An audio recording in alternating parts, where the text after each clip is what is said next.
Chers élèves, bonjour. C'est avec un grand plaisir que je vous rencontre aujourd'hui, moi, Bilal Alaya Ben Selem, encadré par l'inspectrice Layla Ramdan, pour vous présenter une leçon d'économie qui s'inscrit dans le cadre de la première partie, la croissance économique et ses facteurs, chapitre 2, les facteurs de la croissance économique, la première section, la contribution du travail à la croissance économique. Notre leçon d'aujourd'hui a une grande importance pour vous, les élèves de la 4e année, économie-gestion, puisqu'elle a pour objectif de vous expliquer des notions et des concepts de base que vous avez rencontrés dans le 2e chapitre, les facteurs de la croissance économique, et que vous avez rencontrés tout au long du programme de la 4e année. Ces concepts, auxquels on fait souvent recours dans des différentes parties de notre programme, sont les économies d'échelle, les gains de productivité et la compétitivité. Ainsi, notre séance d'aujourd'hui va être organisée autour de 3 étapes, durant lesquelles je vais vous expliquer ces concepts, ainsi que leur origine et effet économique. Commençons tout d'abord par la première notion, à savoir les économies d'échelle. Voilà. Donc, selon le principe des économies d'échelle, toute augmentation de la quantité de production génère une baisse des coûts unitaires. Notre objectif dans cette première étape est d'expliquer cette relation entre l'augmentation de la quantité de production d'une part et la diminution des coûts unitaires d'autre part.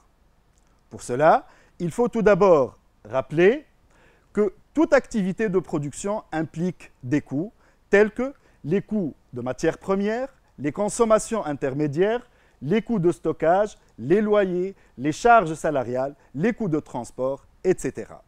Mais ces coûts ont des caractéristiques différentes qui nous permettent de les classer en 2 groupes. D'une part, il y a les coûts fixes qui restent constants quelle que soit la quantité produite. D'autre part, il y a les coûts variables qui varient selon la quantité de production. Parmi tous ces exemples que j'ai cités, je ne vais retenir que 2, à raison d'un seul exemple pour chaque type de coût. Par exemple, les matières premières génèrent des coûts qui évoluent en fonction de la quantité de production. En effet, plus on produit, plus on utilise des matières premières et plus les coûts des matières premières augmentent. Les matières premières sont alors des coûts variables. Par contre, le loyer reste constant quel que soit le niveau de production. En effet, il est indépendant de la quantité produite, même si elle évolue à la hausse ou à la baisse. Les loyers forment alors des coûts fixes. Dans la suite de cette explication, on va s'intéresser surtout et principalement à ce 2e type de coûts, c'est-à-dire les coûts fixes. Pour cela, on suppose qu'une entreprise loue un entrepôt pour stocker ses produits finis.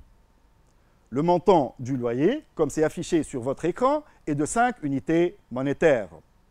Si l'entreprise ne produit qu'une seule unité monétaire, alors la totalité du coût de loyer est supportée par cette unique unité de production. Mais si l'entreprise parvient à accroître sa quantité produite, c'est-à-dire en la multipliant par 5 par exemple, alors dans ce cas, le loyer qui est un coût fixe, il va rester constant et il va être réparti sur les 5 unités produites. Dans ce cas, chaque unité de production ne va plus supporter la totalité du montant du loyer, mais plutôt une seule unité. Donc, pour résumer, le loyer est un coût fixe. Si la quantité produite augmente, il est réparti sur une plus grande quantité, ce qui réduit les coûts unitaires. Pour approfondir notre explication de cette relation entre coût unitaire et quantité produite, on va étudier un exemple avec des valeurs. Pour cela, on va supposer qu'une entreprise réalise une quantité de production initiale de 10 000 unités. Pour cela, elle supporte des coûts fixes de 2 000 dinars et des coûts variables de 4 000 dinars.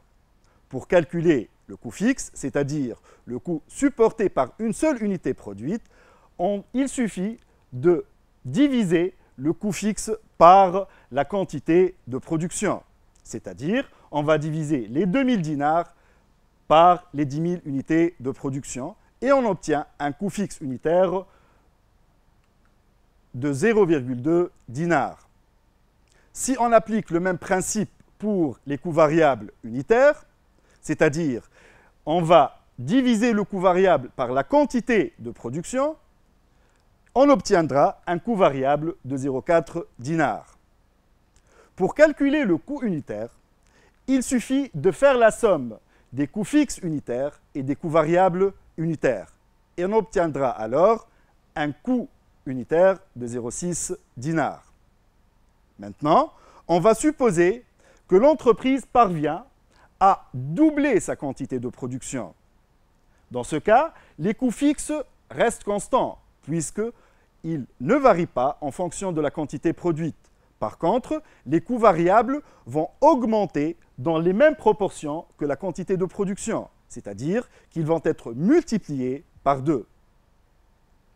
Donc, pour calculer le nouveau coût fixe unitaire, il suffit de diviser le coût fixe par la nouvelle quantité de production. Autrement dit, on va diviser les 2 000 dinars par 20 000 unités de production.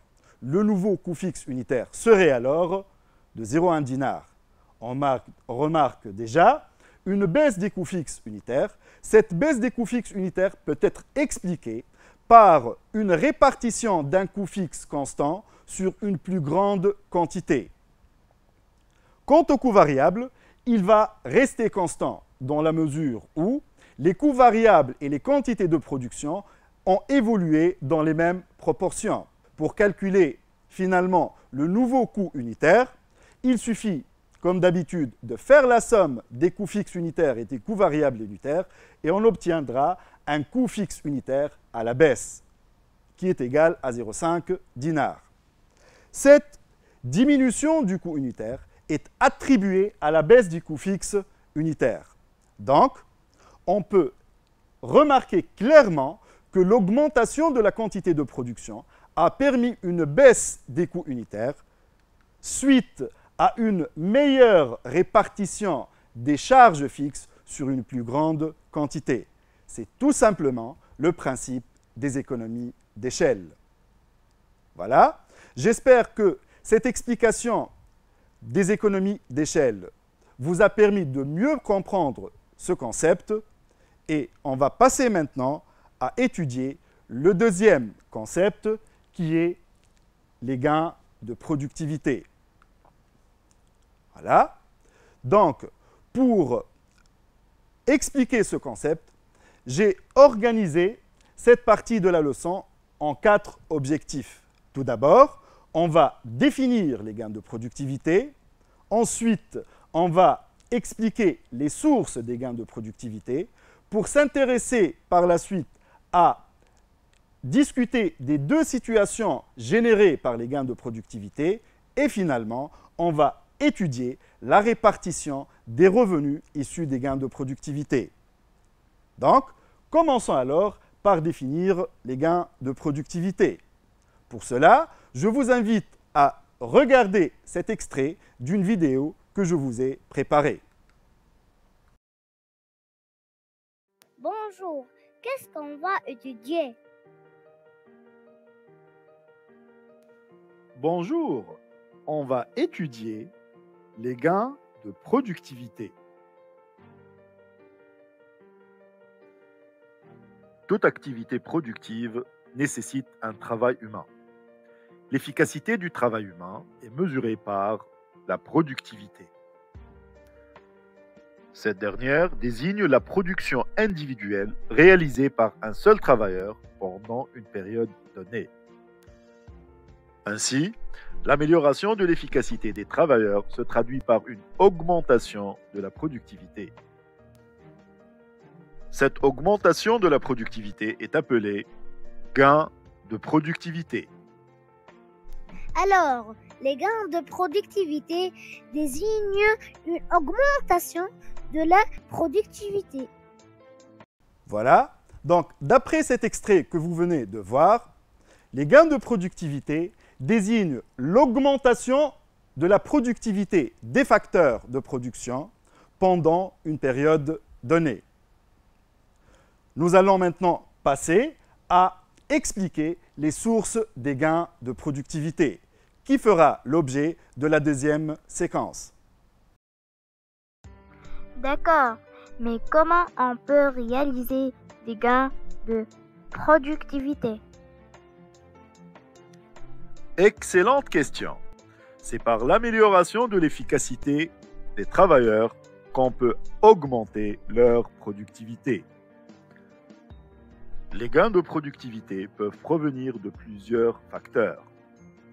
Nous retiendrons essentiellement une bonne organisation du travail, une valorisation du capital humain et une intégration du progrès technique dans le processus de production.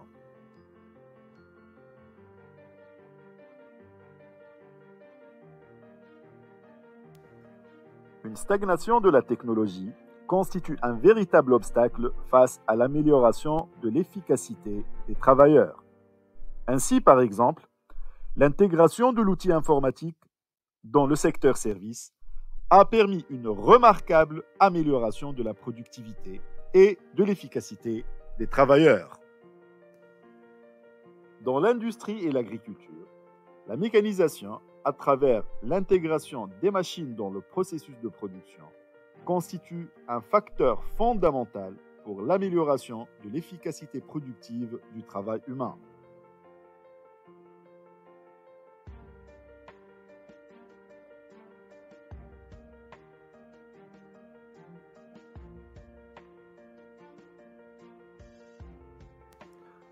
Une mauvaise organisation du travail peut entraver l'amélioration de l'efficacité du travail humain. Ainsi, la mise en œuvre d'une bonne organisation de travail qui s'adapte à la nature de l'activité améliore considérablement la productivité du travail humain. La valorisation du capital humain est cruciale dans la réalisation des gains de productivité, puisqu'elle permet de fournir à l'appareil productif des travailleurs qualifiés capables d'innover et de s'adapter aux nouvelles technologies. La valorisation du capital humain peut provenir de l'enseignement, de la formation continue et de l'amélioration des conditions de santé, ce qui permet de fournir des travailleurs qualifiés et en bonne santé. Voilà. D'après cet extrait, plusieurs facteurs peuvent contribuer à la réalisation des gains de productivité. Tout d'abord,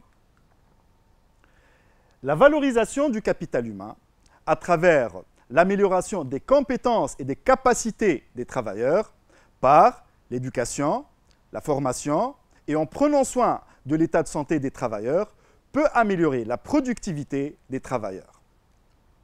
Ensuite, l'intégration des nouvelles technologies à travers les investissements de modernisation et les innovations permet aussi d'améliorer la productivité des travailleurs.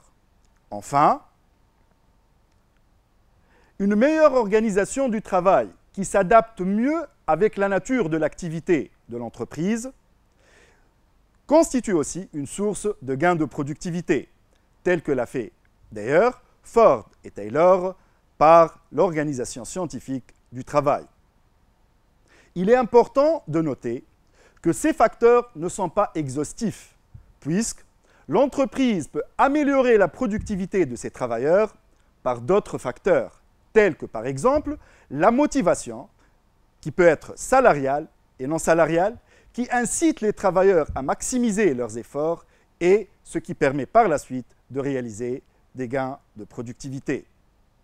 Voilà. Donc, après avoir expliqué quelques sources de réalisation de gains de productivité, on va maintenant passer à la troisième étape pour discuter des deux possibilités générés par les gains de productivité.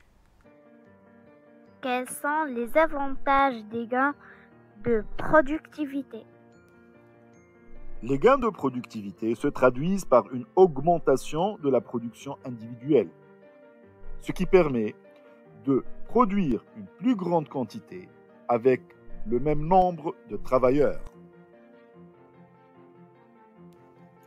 Mais si on décide de garder le même volume de production, on aura besoin de moins de travailleurs. Ainsi, on peut produire la même quantité en mobilisant moins de travailleurs. Ainsi, les gains de productivité permettent soit de produire une plus grande quantité avec le même nombre de travailleurs, soit de produire la même quantité en mobilisant moins de travailleurs. Dans les deux cas, les coûts unitaires de production diminuent, ce qui permet d'accroître les marges de l'entreprise. Voilà, on va maintenant essayer d'expliquer ces deux possibilités évoquées dans l'extrait que vous venez de voir. Pour cela, on va étudier un exemple qui permet de montrer les effets de l'amélioration de la productivité et par la suite des gains de productivité sur les coûts de production unitaires. Donc, pour cela, nous allons partir d'une situation initiale où une entreprise emploie 4 travailleurs pour réaliser une production de 200 unités. Pour calculer la productivité moyenne du travail, qui désigne la quantité produite en moyenne par un seul travailleur, il suffit de diviser la quantité de production par le nombre de travailleurs. On obtiendra une productivité moyenne de 50 unités. Si maintenant, pour une raison ou pour une autre, l'entreprise parvient à améliorer sa productivité, qui deviendrait 100 unités pour chaque travailleur. Alors, dans ce cas, le producteur peut désirer, dans une première situation, de maintenir la même quantité de production. La question qui se pose est combien serait le nombre de travailleurs nécessaires pour maintenir la quantité de production? Pour répondre à cette question, il suffit d'utiliser la formule de la productivité moyenne de travail et on doit, dans ce cas, diviser la quantité de production par la productivité moyenne du travail. Le nombre de travailleurs nécessaires pour réaliser cette même quantité de production serait de 2 travailleurs seulement.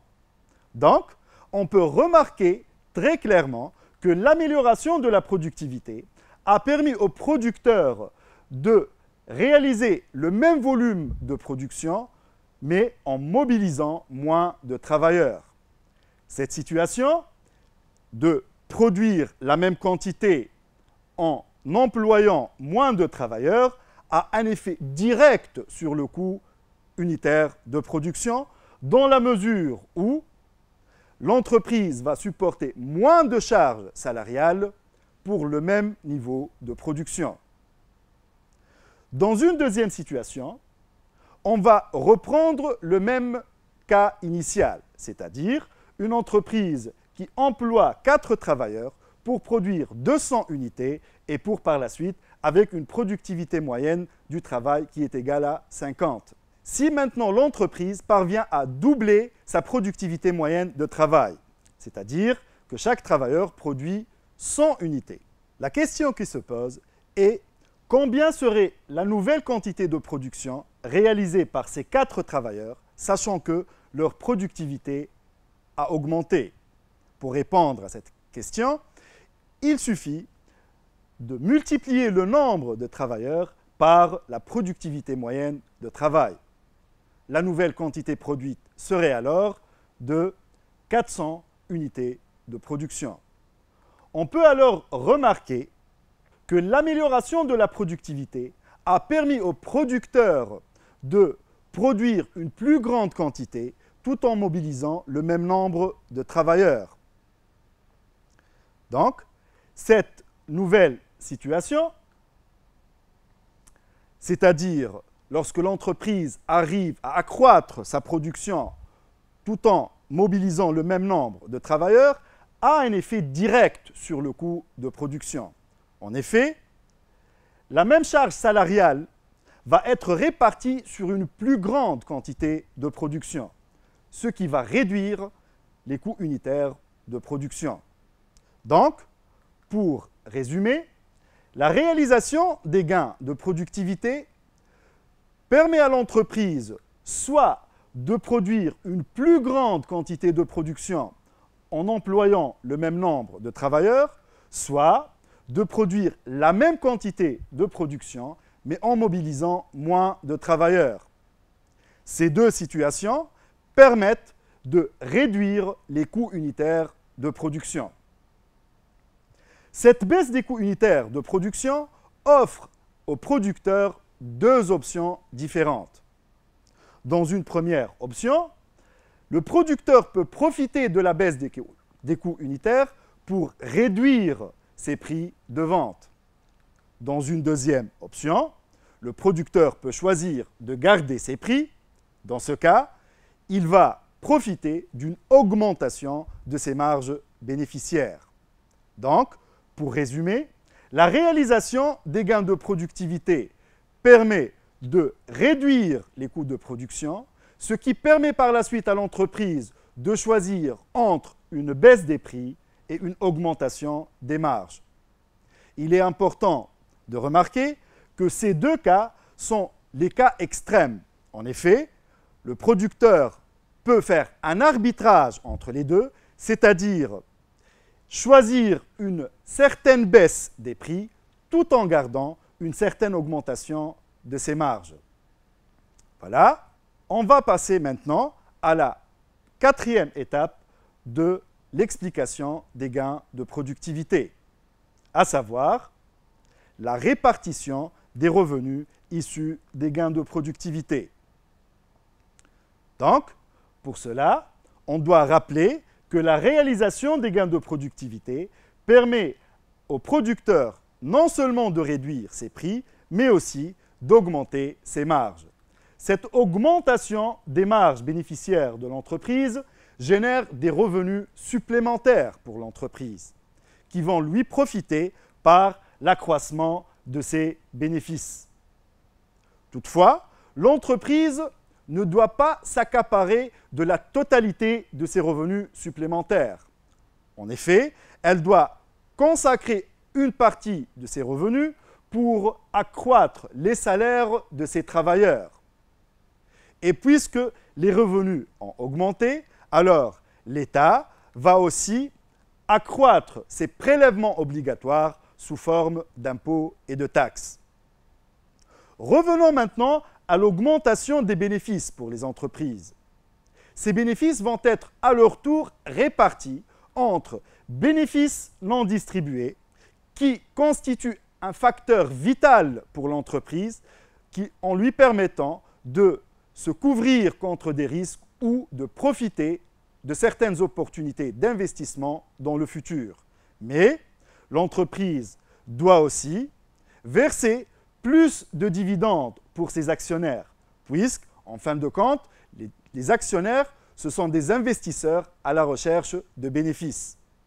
L'observation de ces schémas peut nous montrer que la répartition des revenus supplémentaires profite en fait à tous les agents économiques. Tout d'abord, le ménage profite d'une amélioration de son pouvoir d'achat suite à l'augmentation des salaires pour les travailleurs et des dividendes pour les actionnaires. À cela s'ajoute une baisse des prix de vente sur le marché. Ces trois éléments permettent alors d'améliorer le pouvoir d'achat des ménages. Ensuite, l'entreprise profite d'une augmentation de ses bénéfices non distribués, ce qui permet par la suite d'accroître ses capacités d'autofinancement. Par ailleurs, l'État profite d'une augmentation de ses recettes fiscales suite à l'augmentation des revenus distribués dans l'économie. Et enfin, l'économie profite d'une amélioration de sa compétitivité prix. Il est important de noter que l'augmentation des recettes fiscales de l'État profite aussi aux ménages. En effet, l'État devient capable de financer plus de services publics non marchands et de verser plus de revenus de transfert. Voilà. Donc, d'après le schéma affiché devant vous, les gains de productivité génèrent des revenus supplémentaires qui profitent à tous les agents économiques. Voilà. J'espère que cette explication des gains de productivité vous a permis de mieux comprendre ce concept très important pour votre réussite, Inch'Allah. Donc, nous allons maintenant passer à la dernière partie de notre leçon. Pour cela, je vous invite à regarder ce petit extrait. La notion de compétitivité s'inscrit dans une logique de compétition. La compétition consiste pour plusieurs entreprises, personnes ou même pays à vouloir atteindre un même objectif. Ainsi, par exemple, les sportifs sont en compétition lorsqu'ils veulent gagner la même course. Les élèves ou les étudiants sont en compétition lorsqu'ils veulent avoir le meilleur résultat. Et les entreprises sont en compétition lorsqu'ils veulent attirer le maximum de clients possible. Par exemple, le secteur de téléphonie en Corée du Sud et celui aux États-Unis sont en compétition acharnée. La compétitivité, c'est la capacité de l'entreprise ou d'un pays de gagner la concurrence ou la compétition en misant sur un certain nombre d'avantages pour attirer le maximum possible de clients. En des termes plus simples, la compétitivité, c'est la capacité d'une entreprise ou d'un pays de faire face à la concurrence et d'élargir par la suite sa part de marché. Voilà, j'espère que cet extrait vous a plu. Pour expliquer maintenant la notion de la compétitivité, j'ai partagé cette partie en 3 étapes. Tout d'abord, on va définir la compétitivité et présenter ses formes. Ensuite, on va s'intéresser à expliquer la notion de la compétitivité prix pour enfin expliquer la notion de la compétitivité hors prix. La compétitivité désigne la capacité d'une entreprise, voire même d'un pays, à faire face à la concurrence et élargir sa part de marché. On peut distinguer entre 2 formes de compétitivité.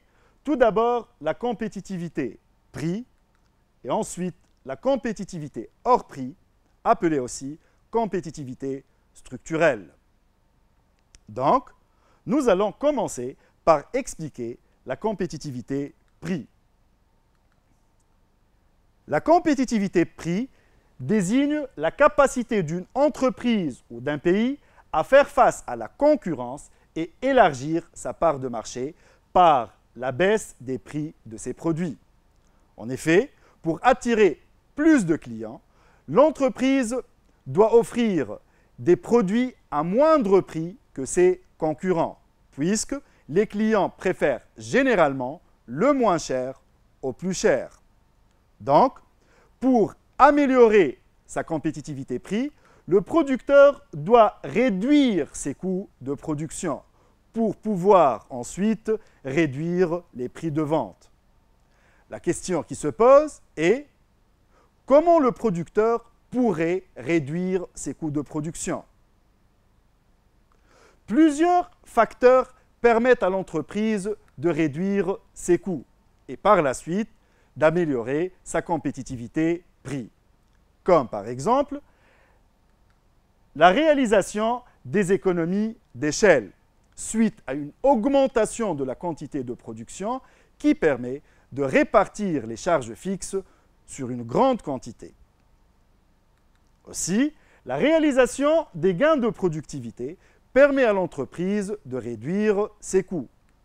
Par ailleurs, L'entreprise peut réduire ses coûts par la baisse des coûts d'approvisionnement en cherchant des sources d'approvisionnement moins chères.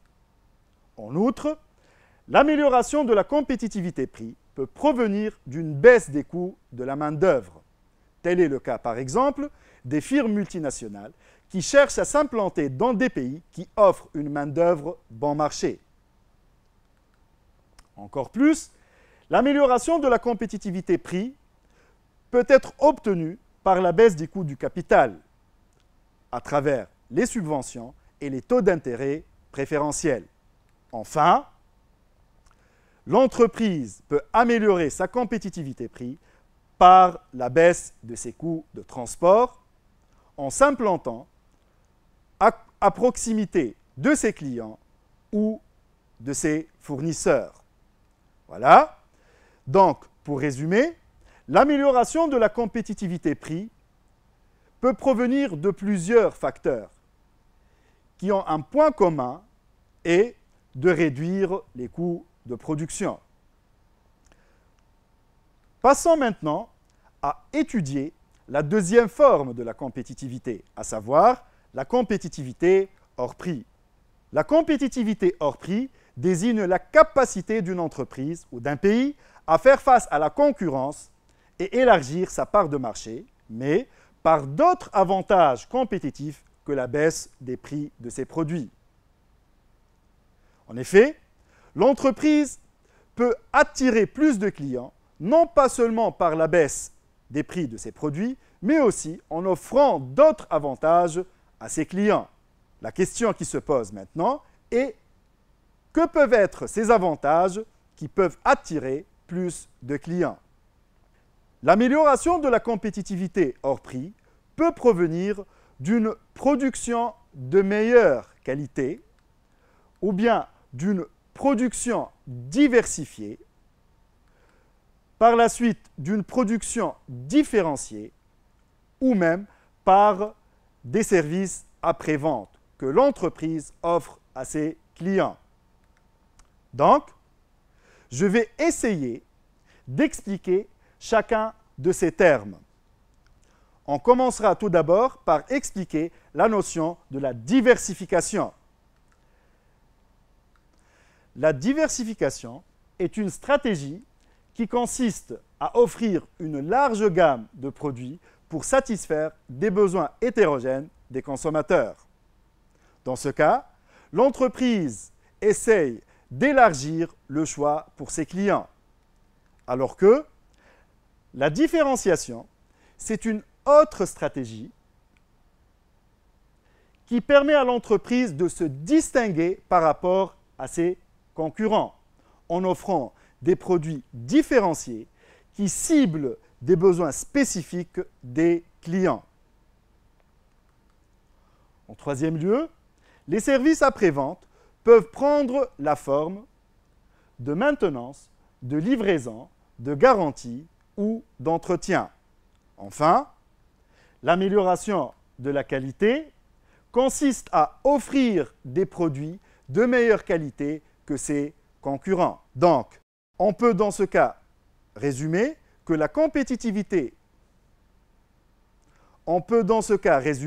l'amélioration de la compétitivité hors prix peut provenir d'une production de meilleure qualité, diversifiée, différenciée, avec des services après-vente.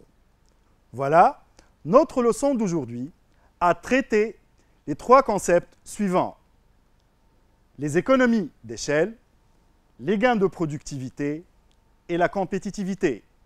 J'espère que cette leçon vous a été bénéfique.